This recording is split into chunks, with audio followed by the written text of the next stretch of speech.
काश उस शाम मुझे उस नौकरी के कॉल को रिसीव नहीं करना चाहिए था। काश मैं उस नौकरी के लिए हामी नहीं भरता तो मैं आज इस मुसीबत में नहीं पड़ता। ये वाक्य अर्जुन के दिमाग में गूंज रहा था, लेकिन अब पछताने से कोई फायदा नहीं था।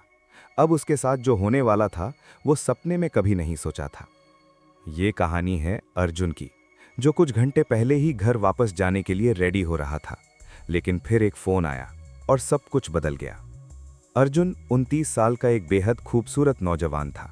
अपनी बीएससी की डिग्री को एक फाइल में समेटे शहर की चकाचौंध में एक अदद नौकरी की तलाश में भटक रहा था। उसकी आंखों में अब उम्मीद की जगह थकान ने ले ली थी। शहर की भीड़ भाड़ उसे काटती थी। बेरोजगारी के इस क्रूर दौर में वो भी बेरोजगार हो चुका था। उसने अनगिनत इंटरव्यू दिए, लाइनों में खड़ा रहा, लेकिन हर जगह से सिर्फ वही जवाब, हम आपको कॉल करेंगे सर। और वो कॉल कभी आता ही नहीं था। थक हार कर अर्जुन ने फैसला कर लिया था कि आज रात वो अपना सामान बांधकर वापस अपने गांव लौट जाएगा। शाम के 5 बज रहे थे, सूरज ढलने वाला था और आसमान में एक अजीब सी लाली छाई हुई थी।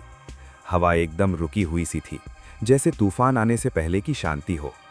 अचानक उसकी जेब में पड़े फोन की घंटी बजी। स्क्रीन पर एक अनजान नंबर था। अर्जुन ने बेमन से फोन उठाया। हेलो। उधर से एक बेहद भारी और गहराई भरी आवाज आई, जैसे कोई कुएं के बहुत अंदर से बोल रहा हो। अर्जुन। अर्जुन चौंक गया। जी हाँ, मैं अर्जुन बोल रहा हूँ, आप कौन? उस आवाज में एक अजीब सी कशिश और ठंडापन था। हमें पता चला है कि तुम्हें नौकरी की तलाश है। मेरे पास तुम्हारे लिए एक नौकरी है। अर्जुन की धड़कन थोड़ी बढ़ गई। जी, कैसी नौकरी? उधर से आवाज आई, तुम्हें 1 लाख रुपए महीना मिलेगा। अर्जुन की आंखें फटी की फटी रह गईं। 1 लाख? लेकिन मुझे करना क्या होगा सर? ज्यादा कुछ नहीं करना है, अनजान आदमी ने कहा। शहर के बाहर हाईवे के पास जंगल के उस पार मेरी एक पुरानी हवेली है। तुम्हें बस उसकी देखरेख करनी है, उसका मेंटेनेंस करना है। शर्त बस इतनी है कि तुम्हें 24 घंटे वहीं रहना होगा। खाना पीना सब मिलेगा। सैलरी हर महीने के पहले दिन तुम्हारे अकाउंट में आ जाएगी। अर्जुन को यकीन नहीं हो रहा था। ये किसी सपने जैसा लग रहा था। उसने हिचकिचाते हुए पूछा, लेकिन सर, लोकेशन?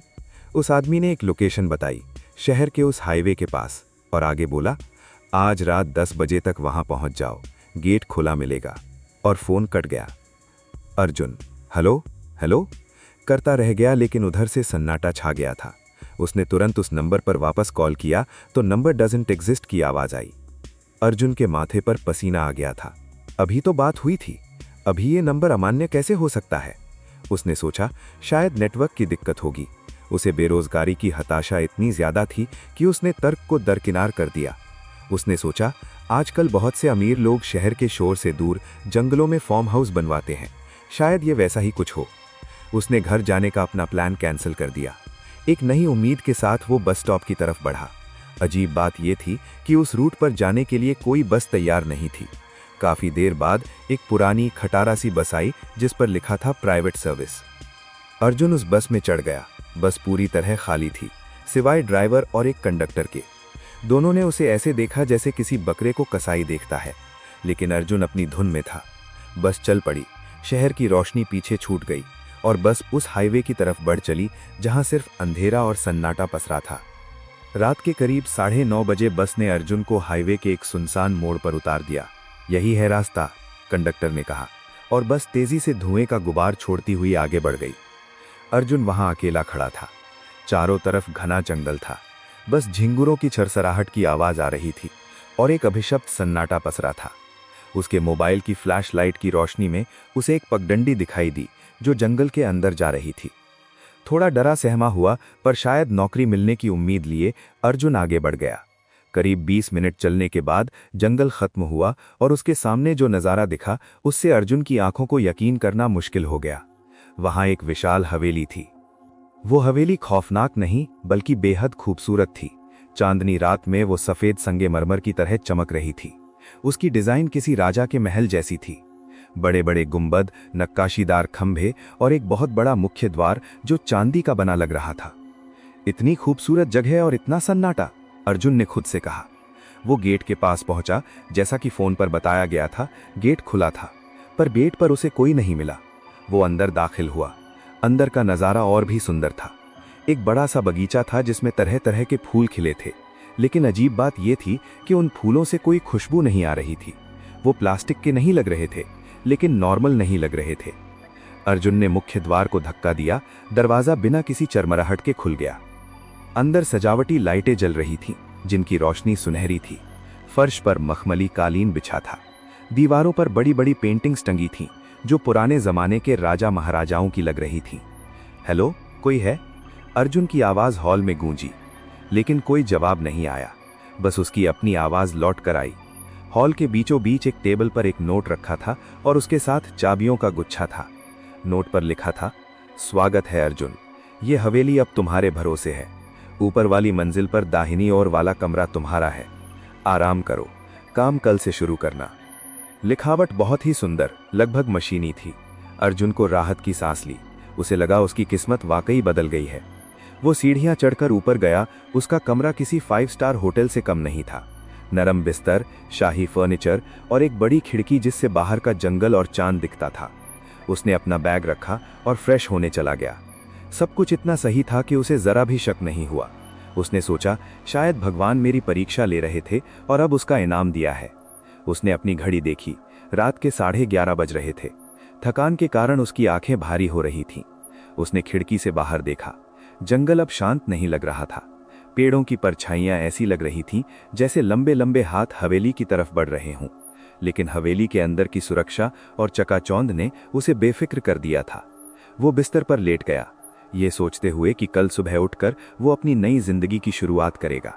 उसे पता नहीं था कि जिस बिस्तर पर वो लेटा है वो फूलों की सेज नहीं, बल्कि अंगारों का ढेर बनने वाला है। नींद अर्जुन की आंखों में बस आई ही थी कि अचानक एक आवाज ने उसे चौंका दिया। Ton ton ton. हॉल में लगी एक बड़ी पुरानी घड़ी, जिसे उसने आते वक्त ध्यान से नहीं देखा था, अब बज रही थी। अर्जुन की कलाई घड़ी में 11:59 हुए थे। वो लेटे लेटे ही गिनने लगा, 10, 11 और फिर 12। जैसे ही घड़ी ने 12वां घंटा बजाया, हवेली में एक जोरदार झटका लगा, जैसे भूकंप आया हो। लाइट्स एक झटके में चली गईं। अर्जुन हड़बड़ा कर उठ बैठा। ये क्या हुआ? इन्वर्टर नहीं है क्या यहाँ? उसने अपने फोन की टॉर्च जलाने की कोशिश की, लेकिन फोन की बैटरी डिस्चार्ज हो चुकी थी। तभी कमरे में एक अजीब सी बदबू फैलने लगी।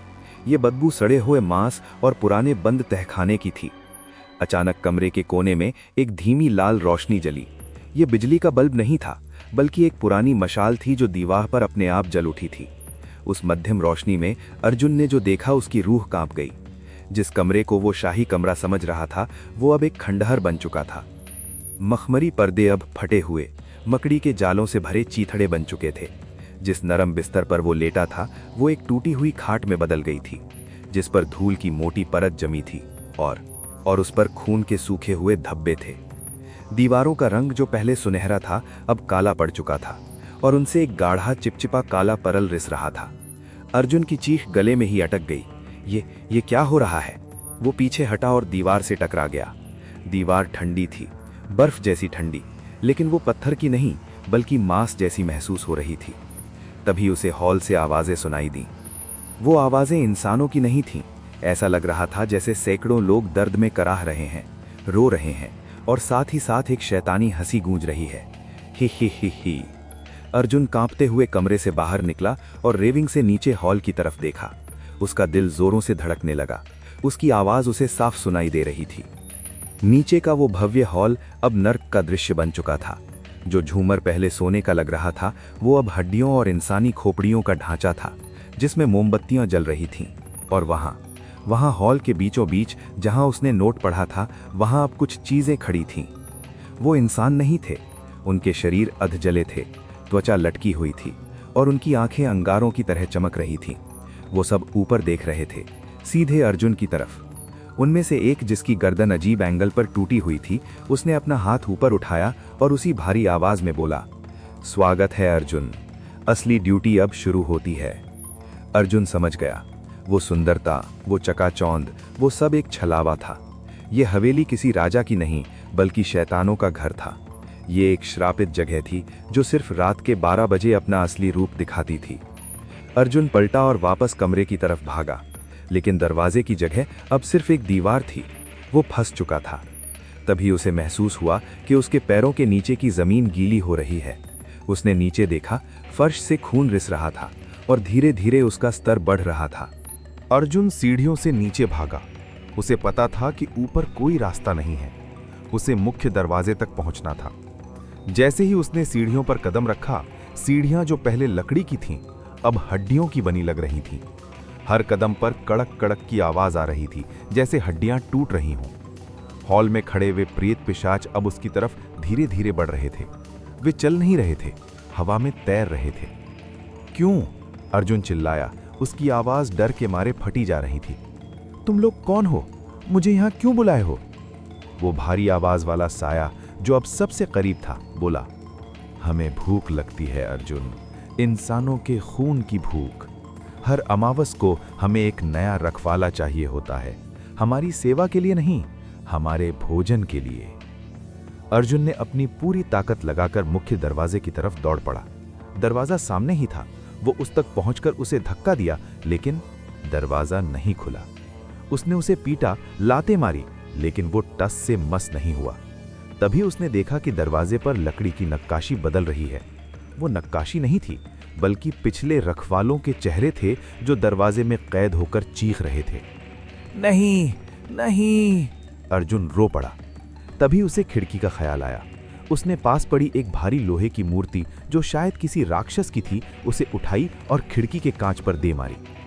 कांच टूटा नहीं, बल्कि पानी की तरह हिल गया। अर्जुन ने हाथ बढ़ाकर उसे छूना चाहा, लेकिन उसका हाथ खिड़की के उस पार जाने के बजाय एक गहरे काले शून्य में चला गया। बाहर कोई जंगल नहीं था, कोई हाईवे नहीं था। बाहर सिर्फ घुप अंधेरा था। ऐसा लग रहा था वो हवेली अब इस दुनिया में है ही नहीं, वो किसी और आयाम में जा चुकी थी। भागने की कोशिश मत करो अर्जुन, साये ने उसके बिल्कुल कान के पास आकर फुसफुसाया। अर्जुन को सड़ी हुई सांसों की बदबू आई। अर्जुन पीछे मुड़ा। अब वे सब उसके चारों तरफ घेरा बना चुके थे। उनकी आंखों में भूख थी। मैंने क्या बिगाड़ा था तुम्हारा? अर्जुन घुटनों के बल गिर गया। उसकी हिम्मत जवाब दे चुकी थी। कुछ नहीं, हमें अपना भूख मिटाना है, एक महिला प्रेत ने कहा, जिसके चेहरे पर कोई त्वचा नहीं थी। तुमने बिना सोचे समझे, बिना जांचे परखे, लालच में आकर अपनी रूह का सौदा कर लिया। ये तुम्हारी गलती है। ये 1 लाख का नहीं, तुम्हारी जिंदगी का सौदा था। अर्जुन को याद आया वो फोन कॉल, वो बिना नंबर का कॉल, वो अजीब बस, सब संकेत थे जिन्हें उसने नजरअंदाज कर दिया था। उन सायों ने उसे जकड़ लिया। उनके स्पर्श से अर्जुन की त्वचा जलने लगी। वो चीखा, लेकिन उसकी आवाज उस हवेली की दीवारों के अंदर ही घुटकर रह गई।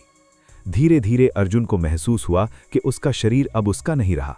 उसके हाथ पैर सुन्न होते जा रहे थे, उसकी दृष्टि धुंधली हो रही थी। लेकिन दर्द बहुत साफ था। वे उसे मार नहीं रहे थे, वे उसका खून पीकर उसे भी अपने जैसा बना रहे थे।